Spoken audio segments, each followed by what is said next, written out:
안녕하세요, 여러분. 오늘 사연의 주인공은 61세 이영숙 씨입니다. 영숙 씨는 3년 전 남편을 암으로 잃고 혼자 살고 계셨어요. 평생을 함께한 남편을 떠나보낸 후 깊은 우울증에 빠져 계셨거든요. 남편이 돌아가신 후 영숙 씨의 일상은 완전히 바뀌었어요. 아침에 일어나도 할 일이 없었고, 저녁에는 텅 빈 집에서 혼자 밥을 먹어야 했습니다. 평생 누군가를 위해 살아온 분이 갑자기 혼자가 된 거죠. 자식들은 각자 바쁜 일상에 쫓겨 어머니를 자주 찾아뵙지 못했어요. 큰딸 미영이는 회사 일로 바쁘고 아들 준호는 자영업을 하느라 정신이 없었거든요. 가끔 안부 전화는 하지만 대부분 형식적인 수준이었죠. 어머니 괜찮으시죠? 몸 조심하시고 뭔가 필요하시면 연락하세요. 이런 식의 짧은 통화가 전부였어요. 영숙 씨는 자식들이 바쁜 걸 알기 때문에 외롭다고 말하지도 못했습니다. 점점 영숙 씨는 말수가 줄어들고 우울해졌어요. 하루 종일 집에만 있으면서 TV만 보거나 남편 사진을 보며 눈물을 흘리는 날이 많아졌습니다. 마침내 병원에 가보니 중증 우울증 진단을 받았어요. 의사 선생님이 말했습니다. 어머니, 이렇게 혼자 계시면 안 돼요.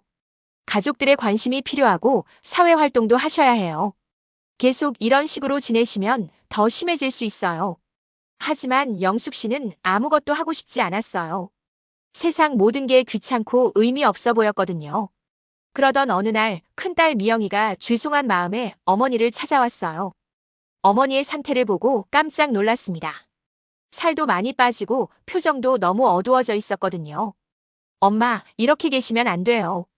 동네 경로당이라도 나가세요. 집에만 있으니까 더 우울해지시는 거 아니에요? 미영이는 반강제로 어머니를 동네 경로당에 데려갔어요. 혼자 계시지 말고 어르신들과 함께 시간을 보내시라고 말이죠. 처음에는 영숙 씨도 마지못해 나갔습니다. 경로당에는 비슷한 나이의 어르신들이 많았어요. 하지만 영숙 씨는 구석에 앉아서 혼자 있었습니다. 다른 분들과 어울릴 기분도 아니었고 말할 힘도 없었거든요. 그런데 며칠 후 그곳에서 운명적인 만남이 있었어요. 68세 박정호 씨였습니다. 정호 씨 역시 부인을 잃고 혼자 지내고 계셨는데 영숙 씨와는 달리 밝고 긍정적인 분이셨어요. 정호 씨는 봉사활동을 많이 하시는 분이었어요. 경로당에서도 어르신들의 식사 준비를 도와드리고 몸이 불편한 분들을 챙겨드리곤 했습니다. 정호 씨는 영숙 씨가 항상 우울해하는 모습을 보고 마음이 아팠어요. 어느 날 용기를 내서 다가갔습니다. 어머니, 왜 그렇게 슬픈 표정을 하고 계세요? 좋은 날씨인데. 같이 산책이나 하실까요? 혼자 계시니까 더 우울하실 것 같은데요. 처음에는 영숙 씨도 경계했어요. 갑자기 낯선 남자가 다가와서 말을 거니까 어색했거든요. 하지만 정호 씨의 따뜻한 눈빛과 진심이 느껴져서 조금씩 마음을 열기 시작했습니다. 정호 씨는 영숙 씨에게 자신의 이야기를 들려줬어요. 저도 아내를 잃고 정말 힘들었어요. 하지만 혼자 우울해하고 있으면 더 힘들어지더라고요. 그래서 봉사활동도 하고 사람들과 어울리려고 노력했어요. 그러니까 조금씩 나아지더라고요. 영숙 씨는 정호 씨의 말에서 위로를 받았어요. 자신만 힘든 게 아니라는 걸 알게 됐거든요. 두 분은 매일 경로당에서 만나 함께 시간을 보냈어요. 처음에는 단순한 대화였지만 점점 더 깊은 이야기를 나누게 됐습니다. 정호 씨는 영숙 씨에게 웃음을 선사했고 영숙 씨도 오랜만에 웃는 모습을 보였습니다. 정호 씨는 정말 배려심이 많은 분이었어요.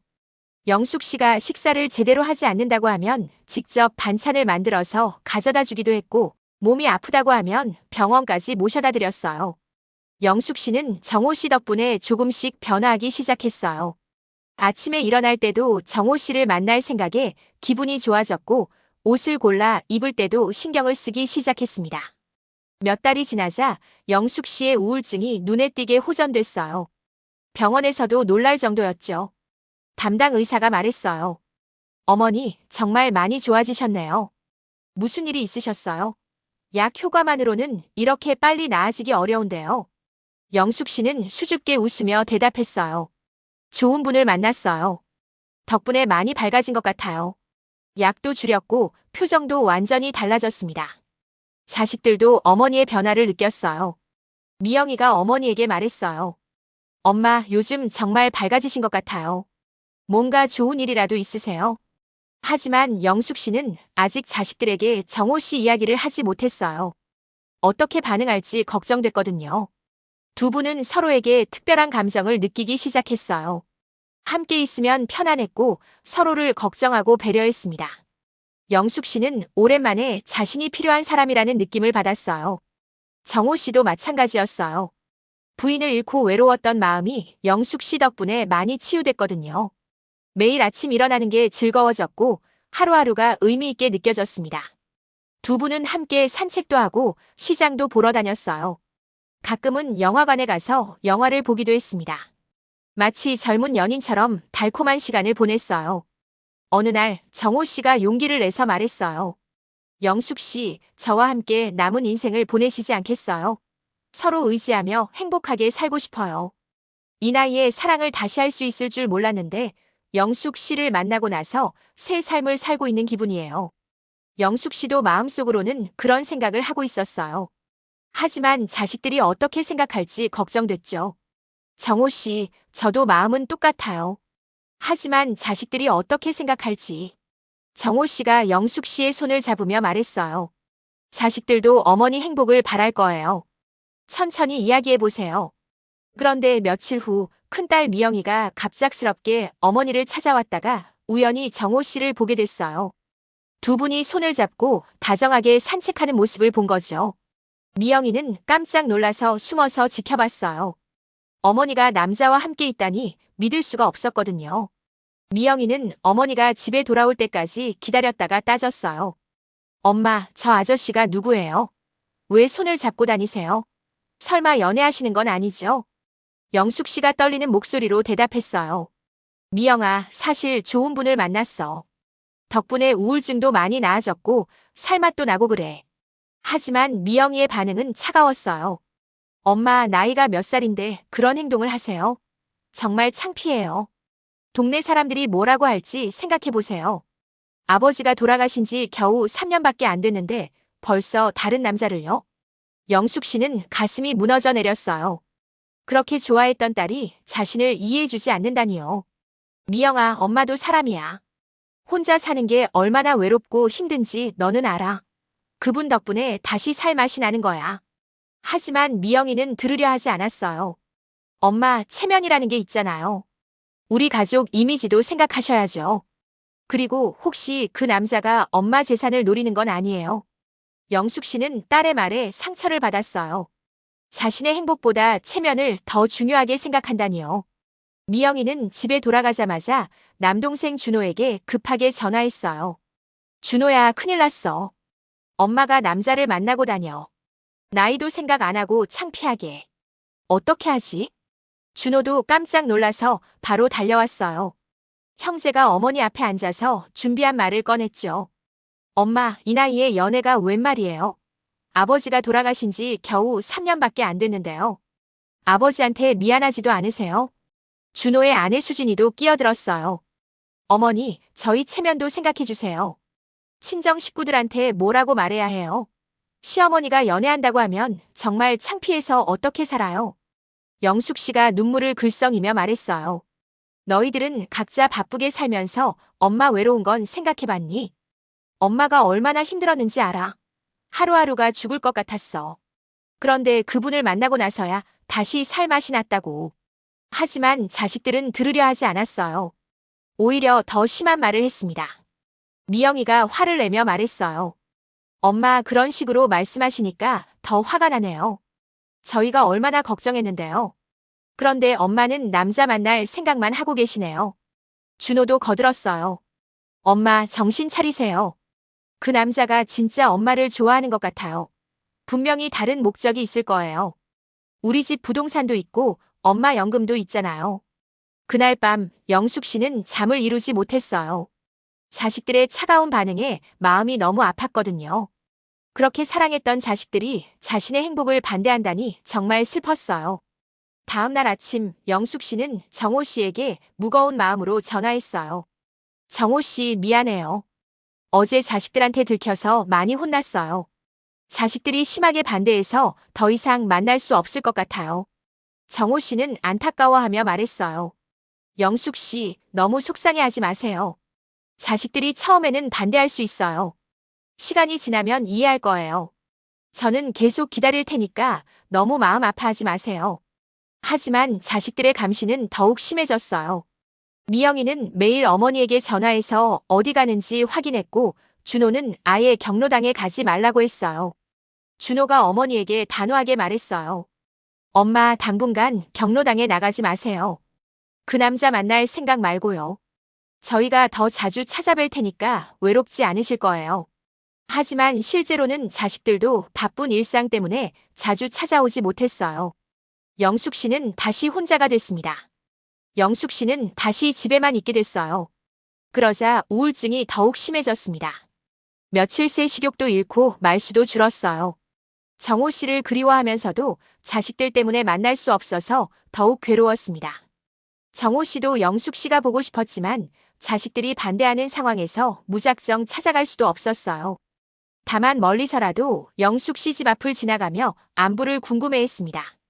일주일 후 영숙 씨는 갑자기 쓰러졌어요.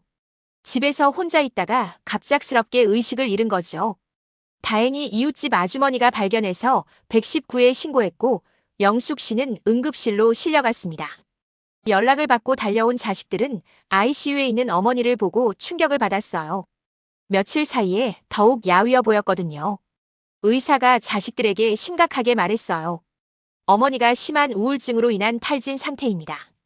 극도의 스트레스와 영양실조 증세도 보이고요.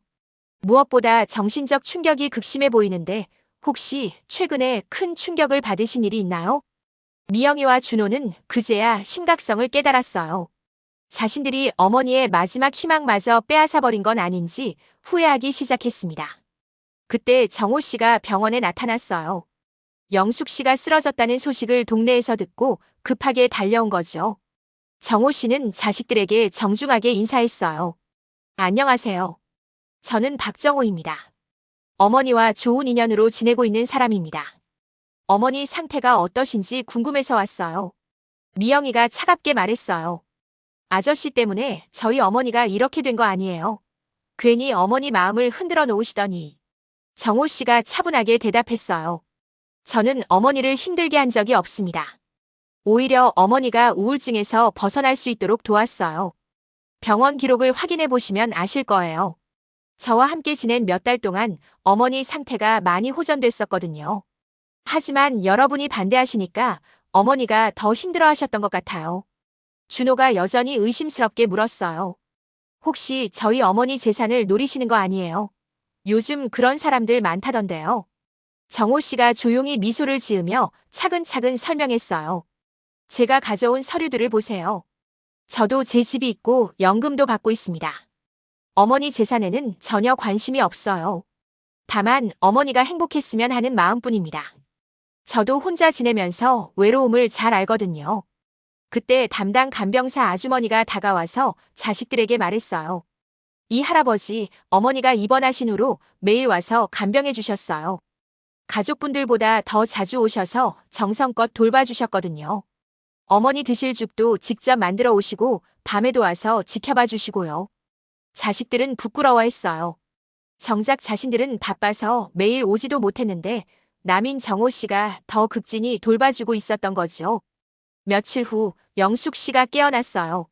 눈을 뜨자마자 제일 먼저 본 것은 정호 씨가 손을 잡고 있는 모습이었습니다. 영숙 씨는 안심한 표정을 지었어요. 정호 씨 고마워요. 당신이 있어서 힘이 나요. 혼자였으면 정말 무서웠을 거예요. 그 모습을 본 자식들은 더욱 미안해했어요.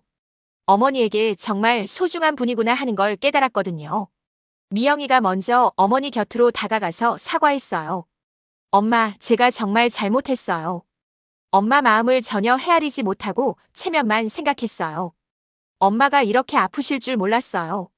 준호도 눈물을 흘리며 말했어요. 엄마, 저희가 너무 이기적이었어요. 엄마가 행복하면 되는 건데 저희 생각만 했어요. 정말 죄송해요. 영숙 씨는 자식들을 용서했어요. 하지만 정호 씨와의 관계만큼은 포기할 수 없다고 분명히 말씀하셨죠. 얘들아, 엄마는 이제 얼마 안 남은 인생을 행복하게 살고 싶어. 정호 씨와 함께 말이야. 너희들이 이해해줬으면 좋겠어. 그 후로 자식들의 태도가 완전히 바뀌었어요. 미영이는 정호 씨에게 정중하게 사과했고 준호도 마찬가지였어요. 미영이가 정호 씨에게 말했어요. 아저씨, 저희가 정말 잘못 생각했어요. 아저씨가 진심으로 저희 어머니를 아끼신다는 걸 이제야 알겠어요. 앞으로 잘 부탁드려요. 수진이도 시어머니에게 찾아와서 진심으로 사과했어요. 어머니, 저희가 너무 좁은 생각을 했어요. 어머니가 행복하신 게 가장 중요한 건데 저희만 생각했어요. 정말 죄송해요. 몇 주 후 영숙 씨가 완전히 회복되어 퇴원했어요. 자식들은 정호 씨를 정식으로 집으로 초대해서 함께 식사했습니다. 그 자리에서 정호 씨는 자식들에게 자신의 진심을 전했어요. 저는 어머니를 정말 사랑합니다. 남은 인생을 함께 행복하게 보내고 싶어요. 어머니를 소중히 모시겠습니다. 미영이가 진심으로 대답했어요. 아저씨, 저희 어머니를 진짜 잘 부탁드려요. 저희가 부족한 부분을 아저씨가 채워주세요. 어머니가 행복하시면 저희도 기뻐요. 자식들은 두 분의 관계를 공식적으로 인정했어요. 그리고 더 나아가서 두 분을 위한 특별한 계획을 세우기 시작했습니다. 준호가 먼저 제안했어요. 엄마, 아저씨, 제주도 여행 어떠세요? 저희가 모든 준비 다 해드릴게요. 좋은 호텔도 예약하고 맛있는 음식점도 알아보고요. 영숙 씨와 정호 씨는 정말 기뻐했어요. 자식들이 이렇게까지 배려해주다니 꿈 같았거든요. 미영이도 덧붙였어요. 그리고 저희가 정기적으로 모임도 가져요. 한 달에 한 번씩은 다 같이 식사하면서 이야기도 나누고요. 이제 정말 한 가족이니까요. 몇 달 후 두 분은 아름다운 제주도 여행을 다녀왔어요. 자식들이 준비해준 일정표대로 곳곳을 둘러보며 정말 행복한 시간을 보냈습니다. 오랜만에 젊은 시절의 감정을 되찾으신 것 같았어요. 여행에서 돌아온 후 두 분은 정식으로 재혼을 결정했어요. 자식들도 기꺼이 축복해 주었습니다. 자식들은 두 분의 결혼식 준비에도 적극적으로 나섰어요. 미영이는 어머니의 웨딩드레스를 함께 고르러 다녔고 준호는 식장 예약과 하객 초청을 도맡았습니다. 결혼식 날 영숙 씨는 정말 아름다웠어요. 오랜만에 화장도 하고 예쁜 옷도 입으니 10년은 젊어 보이셨거든요. 정호 씨도 정장을 차려입고 신랑다운 모습이었어요. 미영이가 어머니를 부축하며 버질로드를 걸었어요. 그리고 축사에서 이렇게 말했습니다. 어머니, 저희가 처음에는 반대했지만 지금은 정말 축하해요. 어머니가 이렇게 행복한 모습을 보니 저희도 너무 기뻐요.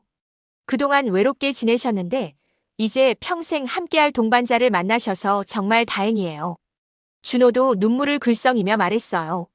엄마, 아버지도 하늘에서 엄마 행복해하는 모습을 보고 기뻐하실 거예요. 정호 아버지, 저희 어머니 잘 부탁드려요. 이제 정말 한 가족이에요. 결혼식에 참석한 동네 어르신들도 모두 축하해 주었어요. 특히 경로당 분들은 두 분의 사랑을 처음부터 지켜봐왔기 때문에 더욱 감격스러워했습니다. 경로당 회장님이 축사에서 말씀하셨어요. 이 두 분이 만나면서 서로 얼마나 행복해했는지 저희가 다 봤어요. 나이가 들었다고 사랑을 포기할 필요는 없죠. 오히려 더 소중하고 깊은 사랑을 할 수 있다는 걸 보여주셨어요. 신혼여행은 자식들이 선물로 준비한 부산 여행이었어요. 바다를 보며 산책도 하고 맛있는 해산물도 드시면서 정말 달콤한 시간을 보내셨습니다. 정호 씨가 영숙 씨에게 말했어요. 여보, 이렇게 행복할 줄 몰랐어요. 당신을 만나서 제 인생이 완전히 바뀌었어요. 영숙 씨도 행복한 미소를 지으며 대답했어요. 저도 그래요. 우울증으로 죽고 싶을 만큼 힘들었는데 이제는 매일이 감사해요.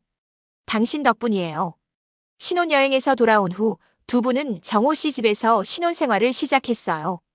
영숙 씨는 자신의 집은 미영이에게 물려주고 새로운 보금자리에서 새 출발을 했습니다.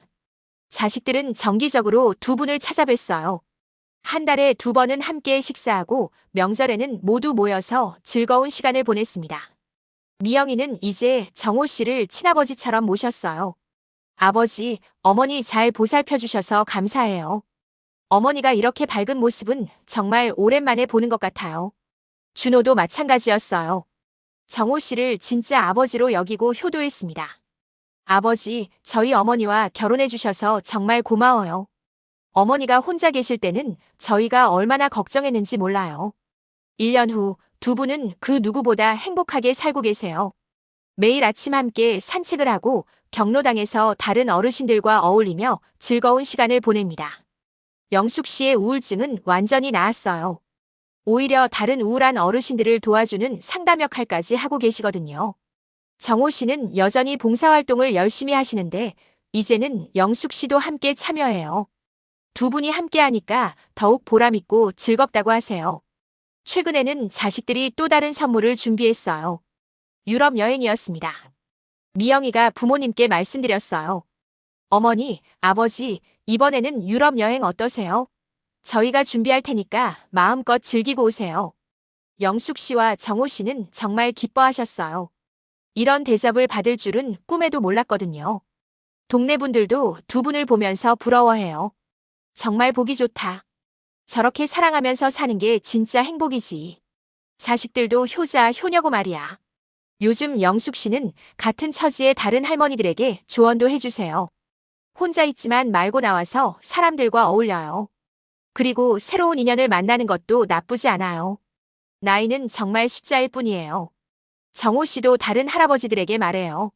사랑에는 나이가 없어요. 서로 진심으로 아끼고 배려하면 돼요. 그리고 자식들이 반대해도 포기하지 마세요. 진심은 통하거든요. 지금 이 순간도 두 분은 손을 꼭 잡고 저녁 산책을 하고 계실 거예요. 석양을 바라보며 행복한 미소를 짓고 계시겠죠. 여러분, 이 이야기가 주는 교훈이 뭘까요? 첫째, 나이는 정말 숫자에 불과하다는 거예요. 사랑에는 나이 제한이 없습니다. 오히려 인생 경험이 많은 분들의 사랑이 더 깊고 진실할 수 있어요. 둘째, 가족이라면 서로의 행복을 진심으로 바라야 한다는 거예요. 체면이나 남의 시선보다는 가족의 행복이 더 중요하죠. 셋째, 우울증이나 외로움은 혼자서는 극복하기 어렵다는 거예요. 주변 사람들의 관심과 사랑이 정말 중요합니다. 넷째, 진심은 결국 통한다는 거예요. 영숙 씨 자식들처럼 처음에는 반대했어도 진짜 사랑을 보면 마음이 바뀔 수 있어요. 영숙 씨의 자식들은 처음에는 체면만 생각했지만 결국 어머니의 진정한 행복이 무엇인지 깨달았어요. 그리고 그 깨달음이 온 가족을 더욱 행복하게 만들었습니다. 황혼의 사랑은 늦게 핀 꽃처럼 더욱 소중하고 아름다워요.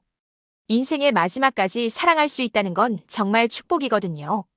여러분 주변에도 영숙 씨 같은 분들이 계실 거예요.